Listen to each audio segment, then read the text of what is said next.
সকলকে স্বাগত জানাই আজকের মাতৃ অনুধ্যান পর্বে। আশা করি আপনারা প্রত্যেকে সুস্থ আছেন এবং ভালো আছেন।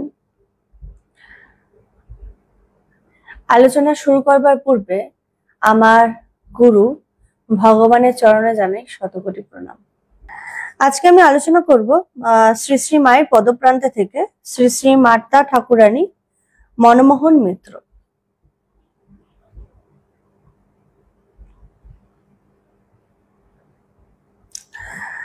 কামারপুকুর ও জয়রামবাটি মহাতীর্থ।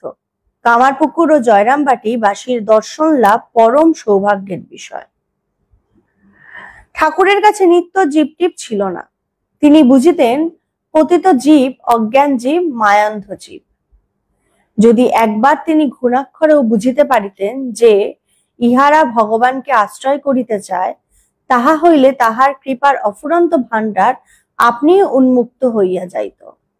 তিনি নিজে তাহাকে কৃপা করিতেন। শ্রী শ্রী মায়ের কৃপা তাহাকে পাওয়াইয়া দিতেন এবং আধার শুদ্ধ হইলে তাহার ইষ্ট দর্শনও করাইয়া দিতেন। কত ভাবে যে কৃপা দেখাইতেন তাহা বলিয়া শেষ করিতে পারি না। বলছে যে যার ঠিক ঠিক ঈশ্বর লাভের ইচ্ছা আছে, ঈশ্বর উপলব্ধি করার ইচ্ছা আছে, তাকে ঠাকুর কৃপা করতেন। এই যে কি বলছেন যে তিনি কৃপা করতেন এবং তিনি ওইসব পতিত জীবটিপ এসব তিনি নিত্য জীবটিপ এসব তার মধ্যে ছিল না। তিনি বুঝিতেন পতিত জীব অজ্ঞান জীব এবং মায়ান্ধ জীব, যারা মায়ায় অন্ধ। বলছে এগুলোই বুঝতেন এবং যার ঘুণাক্ষরে তিনি যদি একবার বুঝতে পারতেন যে ইনি ভগবানকে আশ্রয় করতে যায়, যার ঈশ্বর ছাড়া আর কিছু চায় না, তাকে সাথে সাথে তিনি আরো ঠেলে দিতেন, তিনি আরো এগিয়ে দিতেন, সাহায্য করতেন। বলছেন শ্রী শ্রী মায়ের কৃপা তাহাকে পাওয়াইয়া দিতেন এবং আধার শুদ্ধ হইলে তাহার ঈশ্বর দর্শনও করাইয়া দিতেন। কত ভাবে যে কৃপা দেখাইতেন তাহা বলিয়া শেষ করিতে পারি না। বলছে এই যে তার কৃপা, ঈশ্বর লাভের যে কৃপা পাওয়া, ঈশ্বরকে পাওয়ার এই কৃপাটা তখনই পাবো যখন আমার ভেতরে সেই ইচ্ছাটা আসবে যে আমাকে ঈশ্বর উপলব্ধি করতে হবে। এই ইচ্ছাটা যতক্ষণ অবধি না আমার ভেতরে আসবে ততক্ষণ অবধি কিন্তু আমাকে কেউই সাহায্য করতে পারবে না। 1308 সালে যোগোদ্যানে পাকা নাট মন্দিরটি নির্মিত হইলে উৎসবের সময় শ্রী শ্রী মাকে যোগোদ্যানে আনাইয়াছিলাম। সেই দিন শ্রী শ্রী মা নিজ হাতে ঠাকুরের বেদির সম্মুখে বসিয়া পুজো করিলেন। শ্রী শ্রী মায়ের পূজা দেখিয়া অনুভব করিয়াছিলাম শ্রী শ্রী মা কৈলাসের ভগবতী রূপে সাক্ষাৎ মহাদেবের পুজো করিতেছেন। আর আমরা ভাবে প্রেমে আত্মহারা হইয়া সেই পূজা দেখিতেছি। দেখুন, সারদা মা পুজো করছেন এবং তারা দেখার সৌভাগ্য পেয়েছেন। শ্রী শ্রী মায়ের নিবেদনকালীন আরতির কথা কি আর বলিব, আমরা সকলে অভিভূত হইয়া পড়িলাম। শ্রী শ্রী মায়ের পদধূলিতে নবনির্মিত নাথ মন্দিরটি পুত ও পবিত্র হইয়া গেল। আর একদিন শ্রী শ্রী মাতা ঠাকুরানীর নিকট বহুক্ষণ ছিলাম। তথা হইতে ফিরিয়া সন্ধ্যাকালীন ধ্যানের সময় সহসা ধ্যানের মধ্যে মহালক্ষ্মী রূপে শ্রী শ্রী মাকে দেখিলাম।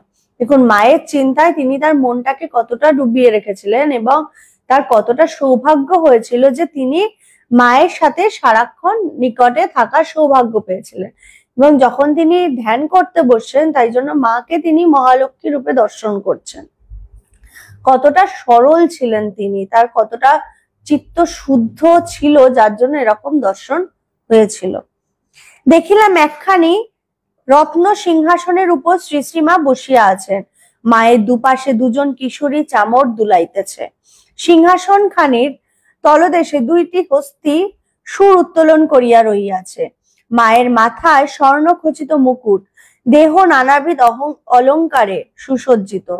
পরনে একখানি বিদ্যুৎ প্রভা উজ্জ্বল শাড়ি, এক হাতে বর আর এক হাতে আশীর্বাদ, অধরে হাস্যরেখা। যেখানে সেখানে মায়ের দৃষ্টি পড়িতেছে, সেখানে স্তবকে স্তবকে পদ্ম ফুটিয়া উঠিতেছে। মা সেই প্রসন্ন দৃষ্টিতে আমার দিকে চাহিলে আমার হৃদয়টি যেন পদ্মের মতো প্রস্ফুটিত হইয়া উঠিতে লাগিল।